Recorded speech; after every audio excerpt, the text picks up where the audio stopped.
Dans son Église, le Seigneur lui a donné la parole. Il l'a rempli de l'esprit de sagesse et d'intelligence et l'a revêtu de gloire. Alléluia.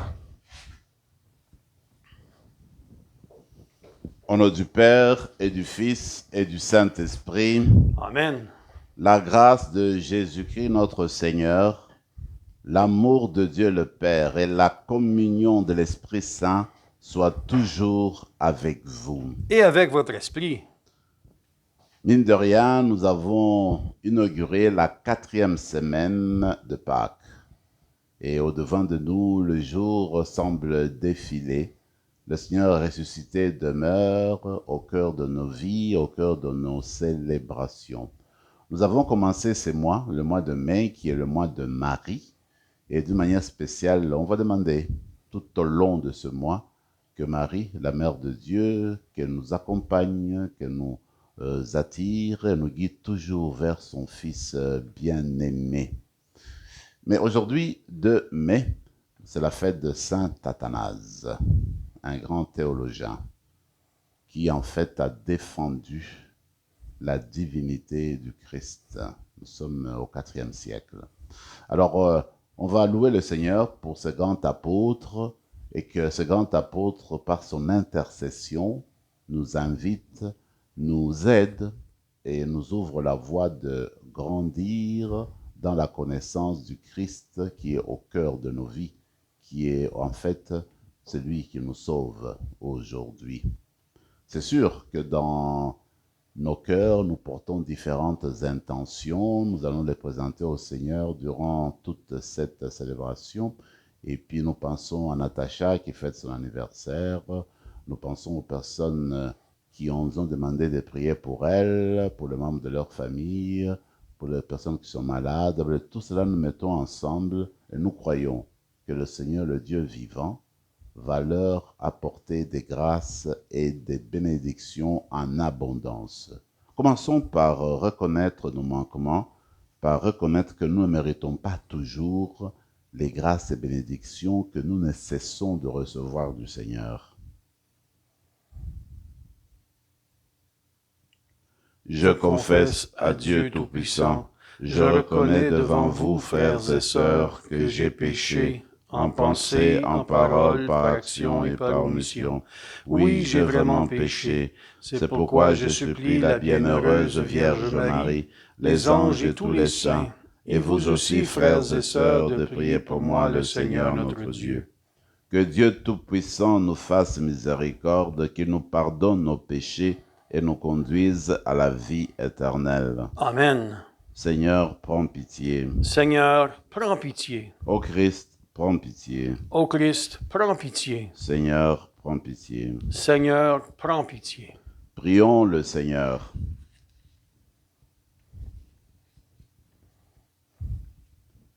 Dieu éternel et tout-puissant, tu as appelé le bienheureux évêque Athanase à devenir un défenseur remarquable de la divinité de ton Fils.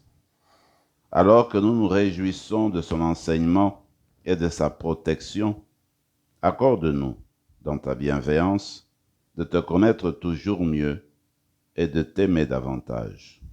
Par Jésus-Christ, ton Fils, notre Seigneur, qui vit et règne avec toi dans l'unité du Saint-Esprit, Dieu, pour les siècles des siècles. Amen.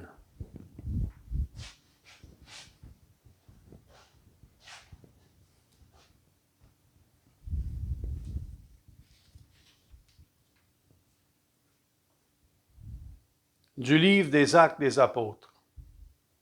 En ces jours-là, les frères dispersés par la tourmente qui se produisit lors de l'affaire d'Étienne allèrent jusqu'en Phénicie, puis à Chypre et à Antioche, sans annoncer la parole à personne d'autre qu'aux Juifs.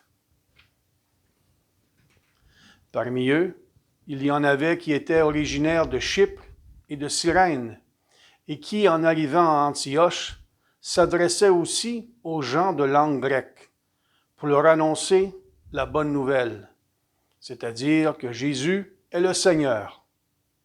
La main du Seigneur était avec eux. Un grand nombre de gens devinrent croyants et se tournèrent vers le Seigneur. La nouvelle parvint aux oreilles de l'Église de Jérusalem et l'on envoya Barnabé jusqu'à Antioche. À son arrivée, voyant la grâce de Dieu à l'œuvre, il fut dans la joie. Il les exhortait tous à rester d'un cœur ferme, attachés au Seigneur. C'était en effet un homme de bien, rempli d'Esprit Saint et de foi. Une foule considérable s'attacha au Seigneur.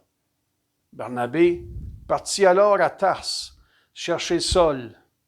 L'ayant trouvé, il l'amena à Antioche.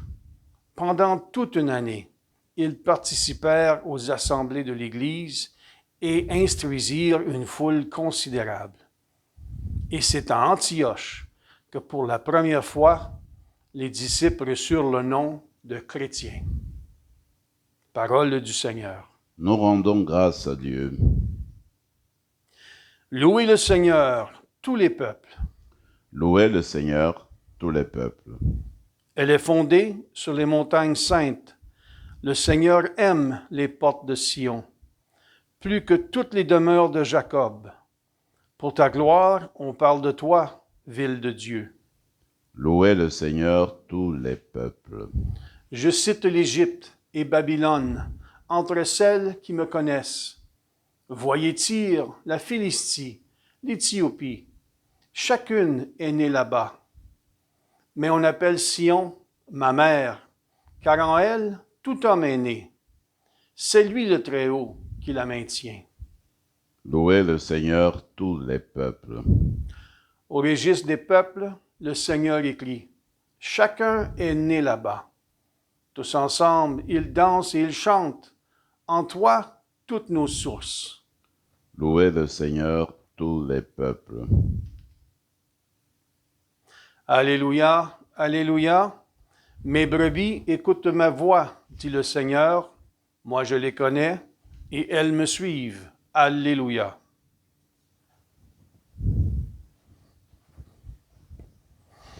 Le Seigneur soit avec vous. Et avec votre esprit. Évangile de Jésus-Christ selon saint Jean. Gloire à toi, Seigneur. On célébrait la fête de la dédicace du temple de Jérusalem. C'était l'hiver. Jésus allait et venait dans le temple, sous la colonnade de Salomon. Les Juifs firent cercle autour de lui. Ils lui disaient, « Combien de temps vas-tu nous tenir en haleine? Si c'est toi le Christ, dis-le-nous ouvertement. » Jésus leur répondit, « Je vous l'ai dit, et vous ne croyez pas. Les œuvres que je fais, moi, au nom de mon Père, voilà ce qui me rend témoignage. Mais vous, vous ne croyez pas, parce que vous n'êtes pas de mes brebis. Mes brebis écoutent ma voix. Moi, je les connais et elles me suivent. Je leur donne la vie éternelle.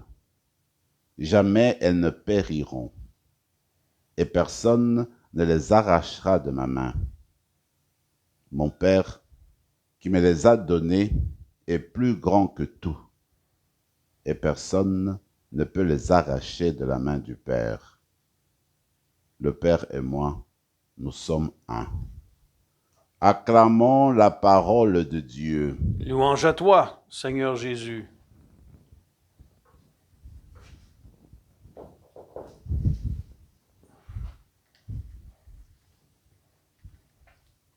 Nous continuons notre lecture du livre des Actes des Apôtres. Nous allons de chapitre en chapitre. Et l'extrait d'aujourd'hui, je le trouve très riche, condensé, et il nous révèle tant d'enseignements. Rappelons-nous qu'après les persécutions des disciples de Christ à Jérusalem, eh bien, il y a eu comme dispersion, comme abandon de la ville de Jérusalem. Les disciples sont partis ailleurs. Et là, ils ont profité de leur présence dans d'autres régions, dans d'autres contrées d'Israël, le pays d'Israël, pour justement essayer maintenant de faire connaître le nom de Jésus-Christ et de le faire aimer. C'est ainsi que quelques corpuscules, quelques églises ont commencé à naître. On nous cite par exemple Chypre. Mais c'est surtout l'église d'Antioche qui va attirer l'attention durant ce premier siècle de l'église. Cette église sera tellement dynamique et va tellement offrir tant de conversions, elle va refléter la lumière du Seigneur ressuscité, que Jérusalem, qui était le siège de l'église mère, entend parler de l'église d'Antioche. Alors on dit, mais non, il faudrait que les choses se passent toujours bien, il faut qu'on regarde exactement ce qui se passe là. Qu'est-ce qu'on va ouvrir? Voilà qu'on trouve un homme pondéré, un homme de beaucoup de foi, un homme rempli d'Esprit Saint, un homme sage. Il dit, on va envoyer Barnabé. Et voilà que ce dernier part. Et sans juger, il entre dans l'esprit de la communauté. Il encourage, il exhorte et il invite les croyants, croyantes à s'attacher davantage à Jésus-Christ. Et c'est ce qui arrive. Dans sa simplicité, il voit très bien que la tâche est grande. Il ne peut pas arriver, n'est-ce pas, à tout faire lui seul. Il a besoin des collaborateurs. Il avait entendu parler de Saul, peut-être qu'il l'avait déjà rencontré.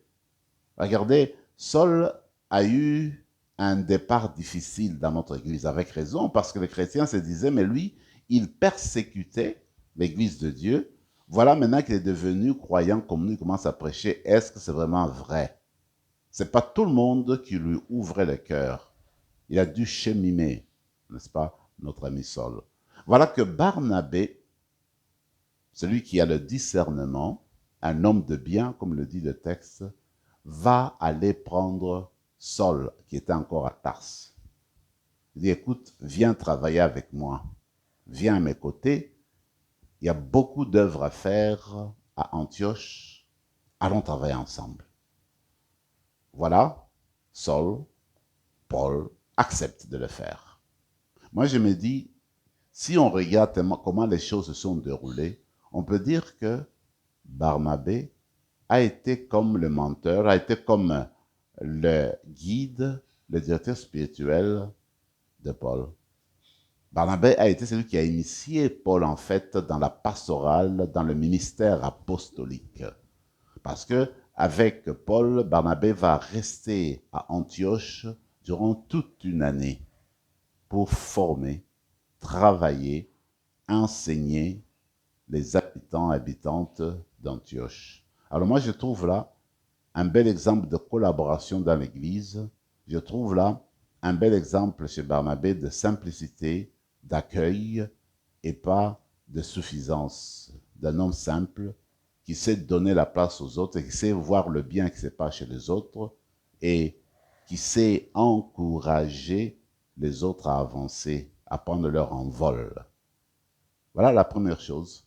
Moi, toujours dans ce texte, ce qui est frappant, c'est de voir qu'il finit par dire, l'extrait d'aujourd'hui se conclut en rappelant que c'est Antioche, cette belle église, où pour la première fois les disciples du Christ reçurent le nom de chrétien. J'ai dit plusieurs fois, quand je vais dans les écoles, ou quand j'ai l'occasion de le dire, eh bien, je dis, c'est pas nous, du jour au lendemain, nous nous sommes levés, on dit, voilà, nous autres là, nous allons nous appeler chrétiens. La dénomination chrétienne, le nombre chrétien est venu des païens, des gens qui voyaient nos ancêtres dans la foi vivre. Parce que tout se référait au Christ, tout partait du Christ, revenait au Christ. C'est le Christ qui était au centre de tout, au cœur de tout, et c'était lui la source en fait de la foi. Ah, voilà, parce qu'il parlait tout le temps du Christ, du Sauveur, Christ, Christ. Ils ont été surnommés les disciples du Christ, donc les chrétiens. Nous, en français, nous disons chrétiens. On pourrait dire chrétiens, les gens qui parlent du Christ et puis qui annoncent le Christ. Donc, on peut dire le Christ demeure au centre de nos vies. C'est pourquoi cet extrait, à un moment donné, dit les personnes qui ont quitté Jérusalem et qui ont commencé à répandre la bonne nouvelle, eh bien, la bonne nouvelle consistait à dire que Jésus est Seigneur. Donc Jésus est Christ, Jésus est Dieu. La divinité du Christ a créé pas mal de problèmes, de controverses au 1er, 2e, 3e siècle, 4e et parfois 5e. Eh bien, c'est que les théologiens discutaient entre eux, voulaient comprendre comment ça se fait qu'un homme peut être Dieu, comment ça veut dire qu'un Dieu peut être homme. Alors, il y avait tellement de discussions, et même, il y a eu, surtout à Alexandrie, un grand théologien du nom de Arius, lui qui a affirmé avec grande verve, avec grande intelligence, il a affirmé que non, Jésus n'est pas Dieu. Donc, il niait la divinité de Jésus. En contrepartie, il y avait Athanase, dont c'est la fête aujourd'hui, qui affirmait la foi de l'Église que non, Jésus est bel et bien Fils de Dieu. Jésus est bel et bien une personne divine. Et d'ailleurs, Athanase a assisté au concile de Nicée, où officiellement on déclarait d'une manière ferme la foi de l'Église en la divinité du Christ. Pour être court, Athanase va se battre durant toute sa vie. Quand il deviendra évêque d'Alexandrie, il va y être autour de 45 ans.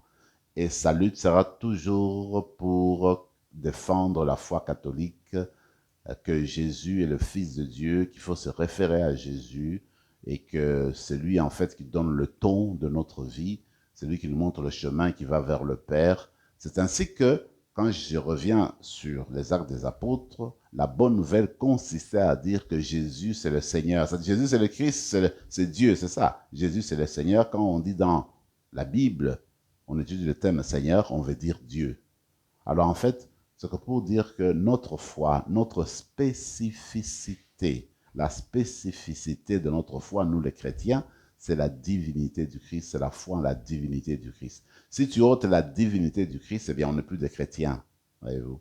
Alors, Athanase l'avait compris et il a passé tout son ministère à faire comprendre ce message-là. Alors vous et moi, aujourd'hui, nous allons demander la grâce d'être comme les chrétiens d'Antioche. Les chrétiens d'Antioche affirmer que Jésus c'est le Seigneur, Jésus c'est le Fils de Dieu, et vivre de sorte que les gens autour de nous voient que réellement nous nous référons qu'au Christ, que en fait tout ce que nous faisons et tout ce que nous disons se trouve ancré dans le Christ. Il n'y a rien qui sorte de nous sans qu'il y ait une référence au Christ. Nous sommes des chrétiens, des disciples du Christ, des suiveurs, des suiveuses du Christ. Le Christ est au centre de nos vies. Voilà qui nous sommes.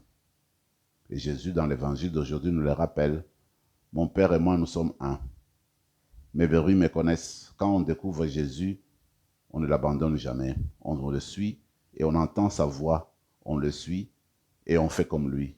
On participe à la création du nouveau monde, du monde de la fraternité, du monde de l'amour, du monde des enfants de Dieu, c'est-à-dire de ceux qui obtiennent la vie éternelle pour vivre en communion avec Dieu à la fin des temps. Alors demandons cette grâce-là de rester unis au Christ pour que, au jour le jour, nous portions l'étendard de notre foi et qu'à travers nos œuvres, on reconnaisse que nous appartenons au Christ. Amen. Amen.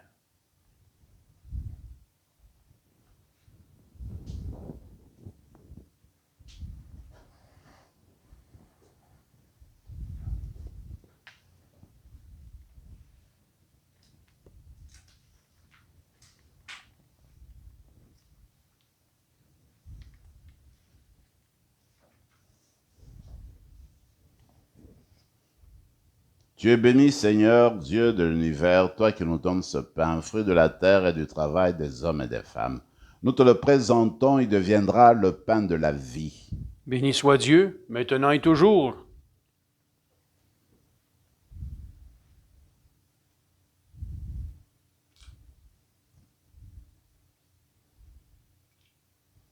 Comme cette eau se mêle au vin pour le sacrement de l'Alliance, puissions-nous être réunis à la divinité de celui qui a pris notre humanité. Tu es béni, Seigneur, Dieu de l'univers, toi qui nous donnes ce vin, fruit de la vigne et du travail des hommes et des femmes.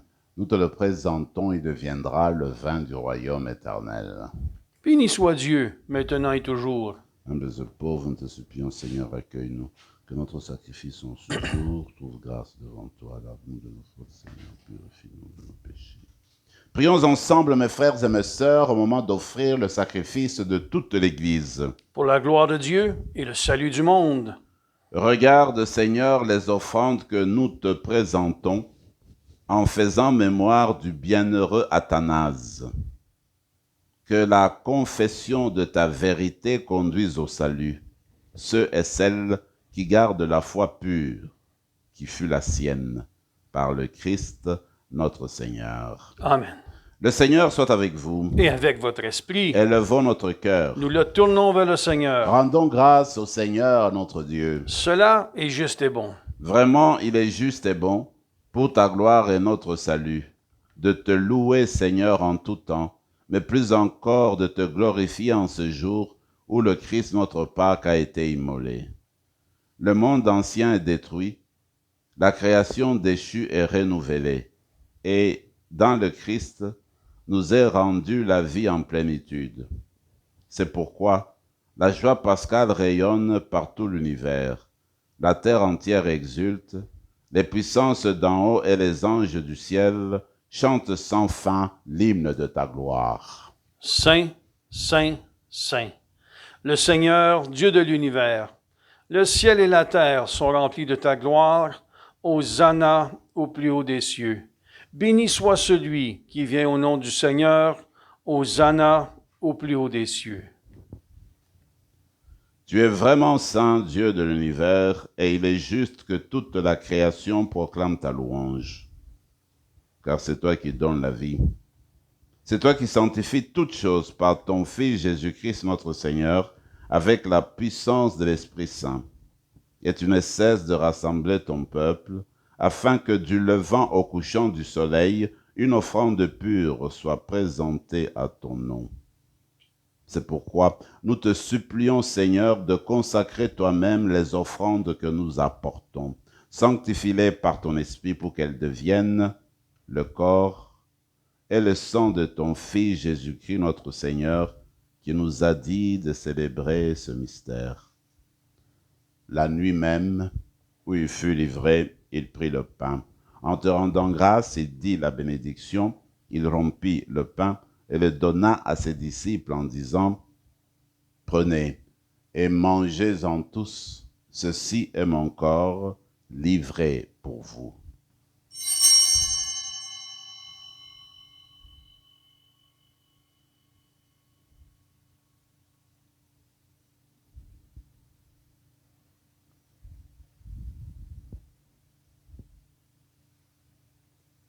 De même, après le repas, il prit la coupe. En te rendant grâce, il dit la bénédiction, donna la coupe à ses disciples en disant, « Prenez et buvez-en tous, car ceci est la coupe de mon sang, le sang de l'alliance nouvelle et éternelle, qui sera versé pour vous et pour la multitude en rémission des péchés. Vous ferez cela en mémoire de moi. »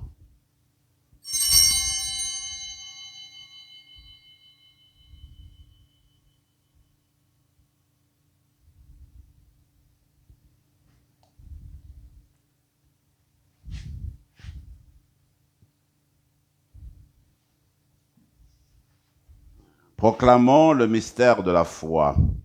Sauveur du monde, sauve-nous. Par ta croix et ta résurrection, tu nous as libérés. En faisant ainsi mémoire de ton Fils, de sa passion qui nous sauve, de sa glorieuse résurrection et de son ascension dans le ciel, alors que nous attendons son dernier avènement, nous t'offrons, Seigneur, en action de grâce, ce sacrifice vivant et saint. Regarde, nous t'en prions, l'oblation de ton Église et daigne y reconnaître ton Fils qui, selon ta volonté, s'est offert un sacrifice pour nous réconcilier avec toi. Quand nous serons nourris de son corps et de son sang et remplis de l'Esprit Saint, accorde-nous d'être un seul corps et un seul esprit dans le Christ. Que l'Esprit Saint fasse de nous une éternelle offrande à ta gloire, pour que nous obtenions un jour l'héritage promis avec tes élus, en premier lieu la bienheureuse Vierge Marie, Mère de Dieu, avec Saint Joseph son époux, les bienheureux apôtres, le glorieux martyr, Saint Athanase et tous les saints qui ne cessent d'intercéder auprès de toi et nous assurent de ton secours. Et maintenant, nous te supplions, Seigneur, par le sacrifice qui nous réconcilie avec toi, étends au monde entier le salut et la paix, affermis la foi, affermis ton Église en pèlerinage sur la terre dans la foi et la charité. En union avec ton serviteur, notre pape François, notre évêque Marcel, Ivan son auxiliaire, l'ensemble des évêques, les prêtres, les diacres et tout le peuple que tu as racheté. Écoute en ta bonté les prières de ta famille que tu as voulu rassembler devant toi. Dans ta miséricorde, ramène à toi, Père très aimant, tous tes enfants dispersés. Pour nos sœurs et frères de faim, et pour tous ceux et celles qui ont quitté ce monde et trouvent grâce devant toi, nous te prions. En ta bienveillance, accueille-les dans ton royaume, où nous espérons être comblés de ta gloire, tous ensemble et pour l'éternité, par le Christ notre Seigneur, par qui tu donnes au monde toute grâce et tout bien.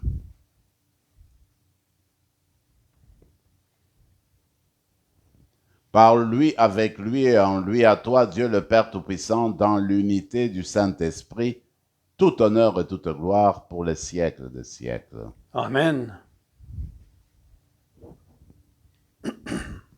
En reprenant la prière de notre Père, mettons dans nos cœurs toutes les personnes que nous aimons et pour lesquelles nous célébrons cette messe. Ensemble, Notre Père qui es aux cieux, que ton nom soit sanctifié, que ton règne vienne, que ta volonté soit faite sur la terre comme au ciel. Donne-nous aujourd'hui notre pain de ce jour. Donne-nous nos offenses comme nous pardonnons aussi à ceux qui nous ont offensés. Et ne nous laisse pas entrer en tentation, mais délivre-nous du mal. Délivre-nous de tout mal, Seigneur, et donne la paix à notre temps. Soutenus par ta miséricorde, nous serons libérés de tout péché, à l'abri de toute épreuve. Nous qui attendons que se réalise cette bienheureuse espérance, l'avènement de Jésus-Christ, notre Sauveur. Car c'est à toi qu'appartiennent le règne, la puissance et la gloire pour les siècles des siècles. Seigneur Jésus-Christ, tu as dit à tes apôtres, je vous laisse la paix, je vous donne ma paix. Ne regarde pas nos péchés, mais la foi de ton Église, pour que ta volonté s'accomplisse, donne-lui toujours cette paix, et conduis-la vers l'unité parfaite, toi qui vis et règnes pour les siècles des siècles. Amen. Que la paix du Seigneur soit toujours avec vous. Et avec votre esprit, Agneau de Dieu, qui enlève le péché du monde, prends pitié de nous. Agneau de Dieu, qui enlève le péché du monde, prends pitié de nous. Agneau de Dieu, qui enlève le péché du monde, donne-nous la paix. Seigneur Jésus-Christ, que cette communion à ton corps et à ton sang n'entraîne pour nous ni jugement ni condamnation, mais que par ta bonté, elle soutienne notre esprit et notre corps et nous donne la guérison.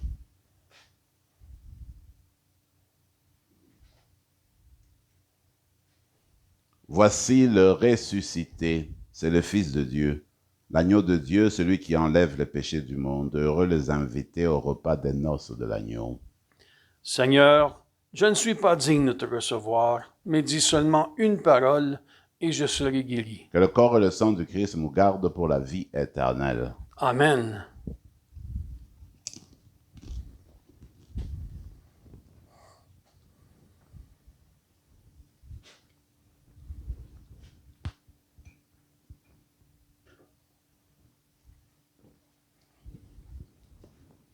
Le corps du Christ. Amen.